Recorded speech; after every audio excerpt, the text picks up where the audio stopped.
water, and that the whole thing was descending into, some people, what do they call it, genocide? I have never called it that. I said that I think there's clear evidence from the rhetoric of people like Ben-Gvir and Smotrich that there is a campaign of ethnic cleansing that's going on in Gaza and in the West Bank. No, you actually called it a form of genocide or a type of genocide.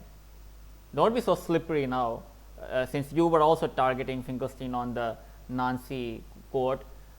You called it a type of genocide or a form of genocide. That is a form of genocide. It is the deliberate targeting of people based on ethnicity and displacing them from their homes and killing a lot of them in the process. I don't know what else you would call it. I've resisted using the word genocide about this, but when I watched what Mr. Smodrich was saying and studied the exact words that he said, it is very hard to reach any other conclusion.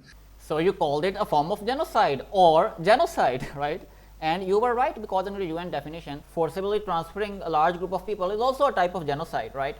So you were right, but I think what happened was that, UK government, some officials from UK government called you and they were like, or you may have called them and they were like, the Israeli lobbyists are telling us not to use this word or not to call it genocide, right? And Piers Morgan, even after all his experience, and he's like, I'm not going to use any honesty in journalism now because the UK government has said it, so I'm going to worship the UK government line and I'm not going to use the word genocide anymore. Yeah, this is what happened, right? That's pathetic. The foul.